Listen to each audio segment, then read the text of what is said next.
Pakistan T20 match से आगाज़ कर लेते हैं। गाहे बगाहे इस पर फर्दर बात करते हैं। 27 3 ओवर्स हो चुके हैं और साहिबजादा फरहान इस वक्त 23 रन पर 14 गेंदें खेलकर मौजूद हैं।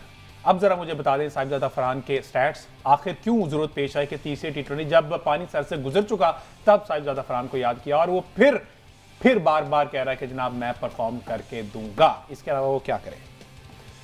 देखें, पता नहीं है किस किस्म की टीम मैनेजमेंट है जिसको ये समझने में कि बांग्लादेश की पिचेस के ऊपर स्पेशलिस्ट बैटर्स ही चलते हैं, उन्होंने पूरी सीरीज़ गंवा दी।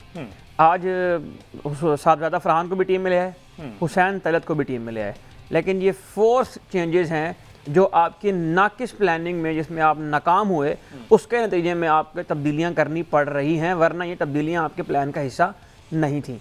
तो किस किस्म का वो एक्सपोजर है, किस किस्म का वो कोचिंग स्टाफ है जो यही नहीं बता पाया कि बांग्लादेश की पिचेस के ऊपर जहाँ पर लो स्कोरिंग मैच होते हैं, टर्निंग ट्रैक होते हैं, वहाँ पर बिट्स एंड पेसेस की बजाय स्पेशलिस्ट बैट्समैन के साथ ही जाना चाहिए। दुनिया भर की टीम में जब से 2021 से ये ट्रेंड शुरू हुआ है बांग्लादेश के अंदर, बांग्लादेश ने ऑस्ट्रेलिया को शिकस्त दी, बांग्लादेश न्यूजीलैंड को शिकस्त दी, उन्होंने श्रीलंका को शिकस्त दी और बहुत सारी टीमें, साउथ अफ्रीका को उन्हें शिकस्त दी। तो पिछले 3 सालों में जब से उन्हें इस तरह की ट्रैक्स बनाना शुरू किए हैं, हर टीम अपने स्पेशलिस्ट बैट्समैन के साथ वहाँ जा रही है। और अगर स्टैट्स बताने वालों ने ये नहीं बताना कि वहाँ पर किस किस्म के बैट्समैन चलते हैं, किस किस्म की बैटिंग चलती है, किस जोन में, किस लाइन के ऊपर, किस स्पिनर के अगेंस्ट वहाँ पर कब अटैक करना है, तो फिर उन स्टैट्स वालों को, जिन स्टैट्स वालों की बातें सुन के आपने माइक हसन साहब को कोच लगाया हुआ है, उनका क्या काम है पाकिस्तानी टीम के साथ, उनका क्या कॉन्ट्रीब्यूशन है। दूसरी बात यह है कि थोड़ी सी शर्मिंदगी का मकाम भी है आज हमारे लिए भी, और पता नहीं वहाँ पर बैठे हुए शर्मिंदा हो रहे हैं कि नहीं हो रहे हैं। यानी बांग्लादेश जैसी टीम 10वें नंबर की टीम है रैंकिंग के अंदर, वो इतनी कंफर्टेबल आपके साथ जा रही है कि उसने आधी टीम बाहर बिठा दी अक्सर मैच खेलने के लिए। मुझे जब मैंने ये देखा कि उन्हें 5 तब्दीलियाँ कर दी हैं अपनी टीम के लिए एक ऐसे मैच में कि ज़ाहिर है वो सीरीज़ तो जीत चुके हैं, तो वो आपको ऐसे ट्रीट कर रहे हैं कि जैसे आप उनके सामने कुछ है ही नहीं। 5 बंदे रेस्ट कराए, 5 बंदे अंदर किए, चलो अब तुम आके मैच प्रैक्टिस कर लो पाकिस्तान टीम के खिलाफ। तो अनफॉर्चुनेटली इस वक्त पाकिस्तानी क्रिकेट तबाही के दहाने पर, जिसको हम कहते थे पहले हमारे मीडिया के अंदर, खबरों के अंदर भी सुर्खियाँ लगती थी, अब पाकिस्तानी टीम जो है वो उस तबाही के गड्ढे में मुकम्मल तौर पर गिर चुकी है। और टीमें आपको इस तरह से ट्रीट करती हैं कि बांग्लादेश की टीम ने अपनी आधी टीम आपके खिलाफ रेस्ट करा दी है, तो थोड़ी सी शर्मिंदगी का मकाम भी हमारे लिए है। अगर इससे अब बाउंस बैक करना है, यहाँ से आगे लेकर चलना है चीज़ों को, तो उसके लिए आपको वहीं से शुरू करना होगा जहाँ से ख़राबी का आगाज़ हुआ है। देखें, अगर आप 3 डे क्रिकेट नहीं करवाएंगे, अंडर 19 के करेक्टर को आप डेवलप नहीं करेंगे, A टीम के करेक्टर को आप डेवलप नहीं करेंगे, तो इंटरनेशनली प्रिपेयर्ड जो बंदा होता है, जो प्लेयर होता है, वो सीनियर टीम को नहीं मिलेगा। सीनियर टीम, जब बंदा सीनियर टीम में आ जाता है तो फिर उसकी ट्रेनिंग नहीं हो सकती, उसकी बेसिक्स ठीक होनी है अंडर 19 में, A टीम के साथ, अंडर 14 में, स्कूल क्रिकेट में, जहां आप उसे 3 डे 4 डे क्रिकेट खिलाएंगे तो आपके पास internationally prepared product senior team में आएगा। मसला ये है कि ये समझते हैं कि सीनियर टीम में आने के बाद कोचिंग की जाती है बंदे की, और यही खराबियां, खामियां हमें नजर आती हैं इनकी टेक्निक्स के अंदर भी, इनकी बैटिंग के अंदर भी। तो जब तक आप वापस जाकर अपने उस मॉडल को ठीक नहीं करेंगे, उस वक्त तक आपकी टेस्ट क्रिकेट ठीक नहीं होगी, आपकी वनडे क्रिकेट ठीक नहीं होगी, और आपकी T20 क्रिकेट भी ठीक नहीं होगी। आप जितने मर्जी T20 मैच खेल लें, आपका प्रोडक्ट अच्छा नहीं होगा, रिजल्ट अच्छे नहीं आएंगे, स्पॉन्सर नहीं आएंगे, फाइनेंशियल मॉडल्स फेल होंगे।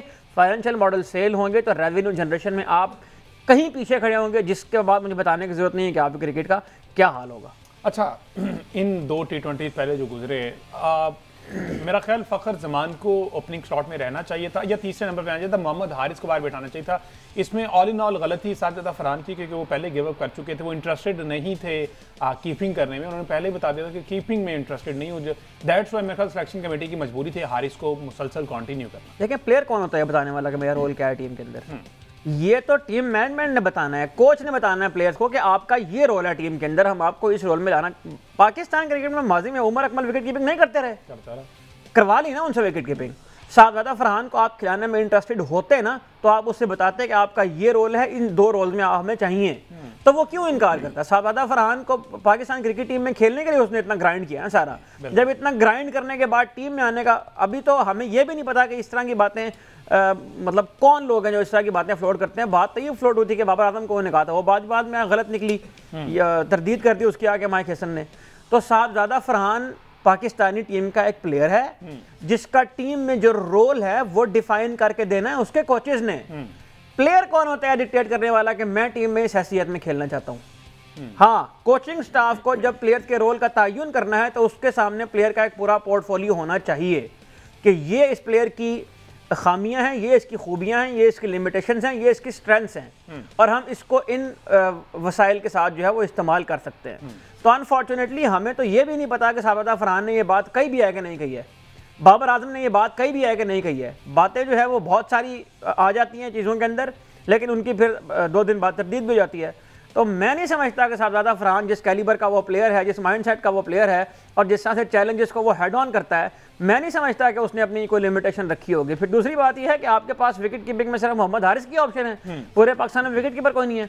मोहम्मद हारिस ने अगेन इंटरनेशनल क्रिकेट में बांग्लादेश के खिलाफ कजाफी स्टेडियम की फ्लैट पिच पे 100 करने के अलावा और वो 3 शॉट जो उसने 2022 के वर्ल्ड कप में साउथ अफ्रीका को मारे थे, आप एक मैच बता सकते हैं कि मोहम्मद हारिस ने वो मैच सिंगल हैंडेडली जितवाया है? 2-2 ढाई सौ इनको हो गए क्रिकेट खेलते हुए, 130 मेरा ख्याल T20 खेल बैठा है मोहम्मद हारिस। तो आपके पास मोहम्मद हारिस के अलावा कोई ऑप्शन नहीं है। मोहम्मद हारिस क्यों मजबूरी है आपकी पाकिस्तान टीम के साथ जाना? वो परफॉर्म करे या ना करे, सिर्फ इस वजह से कि वो आके जो अजीबो गरीब सी शॉट मारता है, वो आपकी जो डिक्शनरी है उसके अंदर वो नडर क्रिकेट कहलाती है, बेबाक क्रिकेट कहलाती है, डरपोक नहीं है, अपने विकेट सेक्रीफाइस करता है। तो टॉप ऑर्डर के लिए ये बात इस्तेमाल हो सकती है कि उसे विकेट अपने सेक्रीफाइस करनी चाहिए।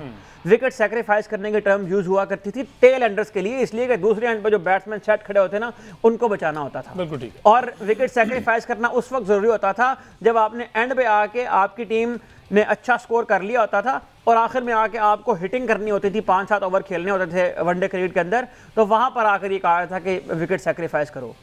और ख़ास तौर पे जिस कंडीशन में आप क्रिकेट खेल रहे हैं वहाँ विकेट सेक्रीफाइस करने के बजाय लंबा खेलना था, लेके जाना था, 25-25, 30-30, 40-40 रन बनाने थे यहाँ पे। अनफॉर्चुनेटली इतनी भी सलाहियत नहीं है आपके प्लेयर्स के अंदर कि वो ये रन बना सकें। तो शाहजादा फरहान अभी मेरा ख्याल है कि वो दोबारा ये प्रूव कर रहा है कि जो प्रोडक्ट आपने पहले रखे हुए हैं, जो आपकी तरजीह में शामिल है, जिनके साथ आपने स्टार्ट की सीरीज़, वो लड़के आपकी तरजीह के अंदर शामिल हैं। और इस तरह का जो टेक्निकली करेक्ट बैट्समैन है, जो हर फॉर्मेट में खेलना जानता है, हर तरह की क्रिकेट खेलना वो जानता है, वो आपकी तरजीहात का हिस्सा नहीं है। और अगेन आपने पूछा कि इन प्लेयर्स को क्या करना चाहिए, तो आज भी सुफियान मुकीम इस टीम का हिस्सा नहीं है। सीरीज हारने के बाद जब उनको ये अंदाजा हो गया कि उन्होंने मुस्तफिजुर रहमान को रेस्ट करा दिया, उनका मेन बॉलर है, हम अपने सो कॉल्ड मेन बॉलर्स को रेस्ट करा के सुफियान मुकीम को टीम में नहीं ला सके। इसके लिए अब इनको करना ये चाहिए कि इन्हें किसी बड़े कैरेक्टर को तलाश करना चाहिए और कोशिश करके उसके दामाद बन जाएं ताकि इनकी भी टीम में जगह बन जाए।